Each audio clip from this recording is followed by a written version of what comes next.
The end of another long week is here. That means it's time for the Left of Lansing Friday Short with Pat Johnston.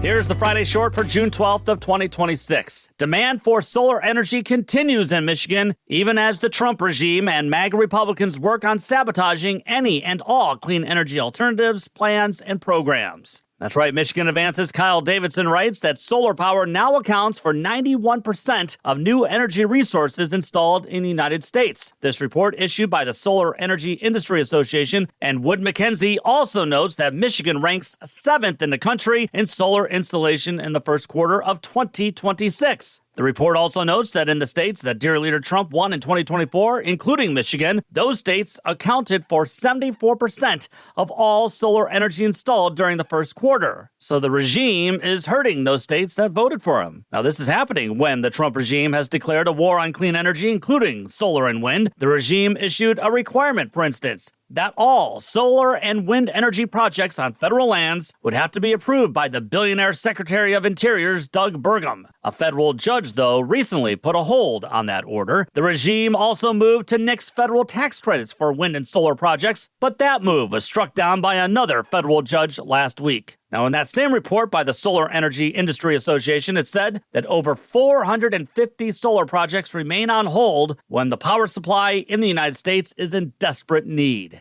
Now, let's just go back a couple of years when the Biden administration's Inflation Reduction Act offered states a windfall of cash, pardon the pun, to invest in wind, solar, and other clean energy installation programs. Michigan was slated to receive a good chunk of that money designed to increase our energy supply, diversify our energy supply, and also create jobs in new industries and new technologies. But since the Trump regime took over, nearly $540 million in climate-related grants to Michigan have been canceled or held up, according to a fantastic story by Bridge Michigan's Kelly House from last winter. So that number is probably higher as we reach the summertime. By the way, a good chunk of that money was coming from the Solar for All program, which expands solar energy in disadvantaged communities. But to the Trump regime, whose main job is to represent the Epstein Class, which includes the oil and gas industry, you think they care about improving the lives and pocketbooks of working-class Michiganders? I think we've learned that lesson already, haven't we? After all, Dear Leader said that he doesn't think about the working class as it struggles to pay for higher gas, energy, and grocery costs thanks to his and Israel's war in Iran. He also stated this week that he just loves the higher inflation numbers. And let's not forget how the regime paid a French company $1 billion last year to quit building offshore wind farms. And a few months ago, the regime announced that it would pay nearly $900 million to repay 2 developers if they would rescind on plans on building wind farms in California and New York. Yeah, that's our money. Now, some of these energy and economically damaging moves call into question Dear Leader's sanity, considering the one reason as to why he's always been against clean energy, especially wind energy. And that goes back to the time when he lost a court case involving offshore wind turbines near his Scotland golf course. He didn't like the aesthetics. Now, there's nothing scientific behind Dear Leader's reasoning on wanting to gut clean energy. It all goes back to those days because his little ego got hurt when he lost in court. So we're paying for all that. And now the regime is comically citing national security issues as to why we can't have wind power, as it says that enemies could launch drones to attack wind turbines. What? Oh, okay. Apparently, though, these same drones wouldn't have the capability to attack a coal-fired power plant?